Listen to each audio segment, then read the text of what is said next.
This is Focus, the video news magazine of Toledo Technology Academy of Engineering, with your host, Jacob Schiffler. There's nothing more exciting than working with a 3D printer to make cool things. 8th graders in Mr. Saloiye's engineering class are working with a brand new state-of-the-art unit. 3D printers are all the rage, and we normally see them in our various labs. This story involves two 8th grade classes who are using new high-end 3D printers for their projects. I'm Ray Friedel, and I'll explain the 3D challenge. Last year, winners of the Robot Wars cut the ribbon on the new VEX Robotics lab. This year was a total reorganization of the club with a brand new game for 2025. The challenge is to collect the rings and put them on the stakes. That's the new game for this year's VEX Robotics teams. I'm Casey Miner in the VEX Robotics lab, and the name of the game is High Stakes. We ushered out January with a special event, the annual Winter Semi-Formal. But this year, there was a major twist in the event. So what's your pleasure, dancing or basketball? This year, there were two choices for the winter event. I'm Lexi Sievert in the TTA library, and it was either snowball or basketball. Those stories and a TTA senior has been honored with an alternate appointment to the U.S. Air Force Military Academy. And students got a big surprise when they found Post-it notes on all their lockers to commemorate Kindness Month. Now, from the campus of Toledo Technology Academy of Engineering in Toledo, Ohio, here's your host, Jacob Schiffler. Welcome to the February edition of Focus. A big part of TTA's curriculum is labs and using all of our high-tech equipment. There are numerous 3D printers throughout the school, but this is a special unit, and so is the project assigned to it. That's the subject of our story. Focus reporter Ray Friedel has the details in the 3D challenge. How great would it be to have the same cutting-edge technology and equipment used by the likes of NASA here at TTA? Mr. Saloiye has that in his 8th grade engineering class. The students were given a challenge. First, they had to design a flower pot using their creativity and imagination. Then, when the design was approved, they 3D printed it on the 3D printer. There was a method in the madness, as Shakespeare said, to get the students acclimated to 3D technology. A lot of what the students are asked to do is prescribe, so this gives them the opportunity to test their CAD skills and kind of think outside the box and solve a lot of issues that they run into on their own and come up with some sort of fascinating and unique design rather than me telling them exactly what to do. The printing process took time, and each student had to print his or her own project. This time-lapse video shows how complex the designs were and how the 3D printer worked. The equipment is the brand new Formlabs Form 4 printers, the same ones used by Ford, Microsoft, Hasbro, and even NASA in their rapid prototyping departments. How great is that? It was kind of difficult making the shape that I had to do because some of the criteria we had to follow was having it be around 4 inches, and my shape wasn't as big as that. So I had to trim it down a little bit, shrink it a little bit. And so threading was a little bit of a challenge too because the way I had it shaped. Some of the challenges I had with the flower pot was trying to make a unique design on the outside of the flower pot because when you're trying to extrude it, it gets pretty hard making a decent and unique design on the flower pot. But the assignment wasn't over yet. Once the flower pots were printed, the students were given a second challenge: to convert the design into a lampshade for a pennant light. This was a real challenge and no easy task. To adapt a design for one project to a totally different project. And the students were all in. Coming up with a lantern for these lights that didn't have anything on them, I turned to a flower pot that we came up originally with and thought about it as an upside-down version. And now the students have the ability to edit it and create a unique shade for these lights. Finding the exact measurements for the hole, that was difficult, and it affects Inventor as well because it says with the measurement you can't chamfer it, and that's a part of my lampshade, so that had to figure out the dimensions of it.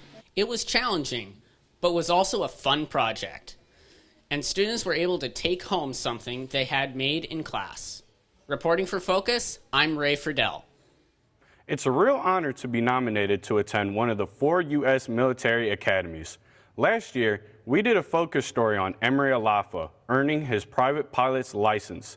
He was also a member of the Focus production team. Well, Emery is still flying, and now he has been nominated as an alternate to attend the U.S. Air Force Academy in Colorado. As an alternate, he has the opportunity to go to the academy based on an opening and availability. Only a handful of area students is selected for these academies, and it's an honor for Emery to be chosen. Well, it was an honor to be nominated by Marcy Captor.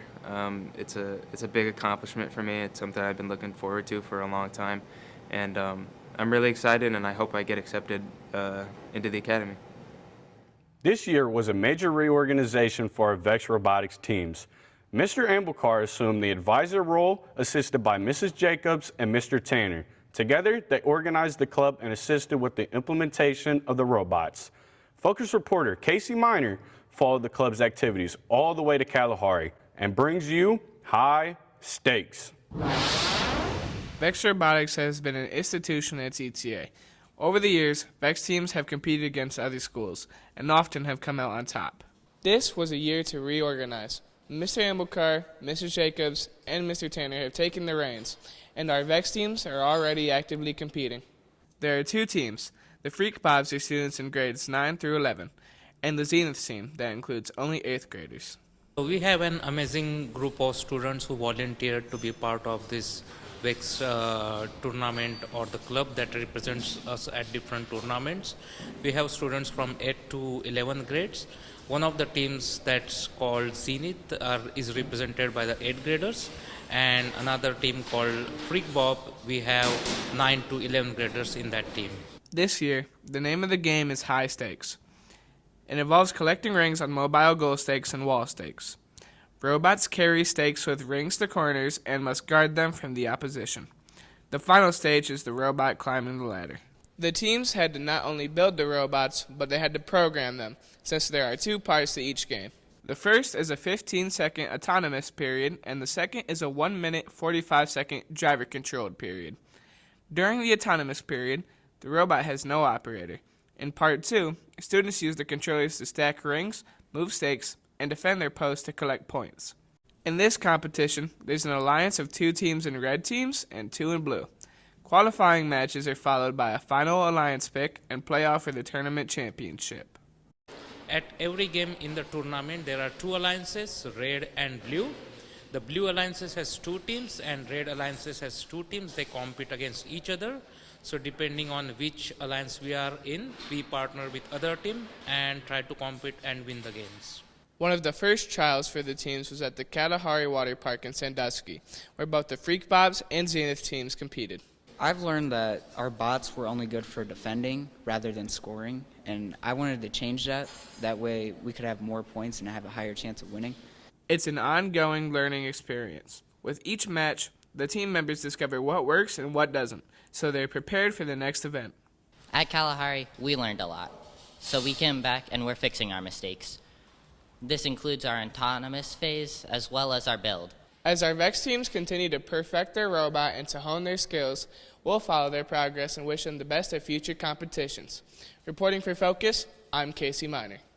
Students came out of the classes after 4th hour to find a myriad of Post-it notes on their lockers. The culprit? The Trailblazers Club. This month was National Kindness Month, and to celebrate it at TTA, members of the Trailblazers Club hand-wrote notes of encouragement. They posted them on the students' lockers to brighten the mood and the climate in the school. Kayla Landed did the honors during her study hall. There's around 40 people that worked on this project, and we did it because we wanted to keep people motivated, because I feel like a lot of people after winter break coming back into the 3rd quarter get unmotivated, and this really pushes them to try their hardest. Winter can be a depressing season with extreme cold and snow, but there's a bright spot for TTA students. It's the annual winter dance, the Snowball. But this year, the event had a big twist. Focus reporter Lexi Sievert takes you to the Snowball or basketball. Let's start here, in the library. This is the site of the winter semi-formal dance, but it was so much more than just a dance. The place was turned into a nightclub of sorts. There was, of course, dancing to the music of DJ Gene Mead. And reminiscent of the Roaring Twenties dance a few years ago, there was casino gambling. Well, not real gambling, but Mrs. Foose and Mr. Tanner were dealing cards, and the dancers took a break and were enjoying every minute of it. And there was karaoke, for those who wanted to show off their singing talents. So far, the Snowball has been pretty great. There's been a lot of activities. It's been fun. Got to hang out with friends. Overall, just a fun experience. Some went the whole 9 yards and dressed to the nines. But it wasn't about fashion. It was about having the same experience as other high schools with the winter dance. Jimmy John's once again provided the food, and there were chips, snacks, and drinks. The Spanish Club set up a hot chocolate bar, and our great and generous parents brought snacks and drinks too. The flip side of the Snowball was basketball. If you weren't into dancing or getting dressed up, this was an option. Both gyms were available. One featured basketball, where students were organized into teams of 3 and had a chance to play a little round ball. The second was an open gym for fun and games. It was a sharp contrast to the semi-formal dance going on across the hall, but it was a well-received option. It was pretty fun. I went to the 3v3 tournament, played with Rasul and Jacob. We had fun. It was an overall great experience. Parents and staff came through to help keep the event moving along. Our parents are so generous with their time to help with these events. It's really great setting up. I love doing events like this for the kids. They have such a great time, and I love that parents can be involved. In a surprise move, Mr. Nikolai and the council decided to make the event free of charge to all the students. Well, Student Council's done a good job of fundraising this year, and we've had some extra funds in our account, so we decided just to go ahead and make this a free event for the students. So that's how we were able to do that. So it's another major event in the books for the Student Council, and it will probably be the last one for a month or so, until spring. Reporting for Focus, I'm Lexi Sievert. Well, that's it for this edition of Focus. If you're watching us on YouTube, please give us a like and subscribe to our channel. Focus is a production of the TTA Video Production class. Until next time, I'm Jacob Schiffler. Thanks for watching.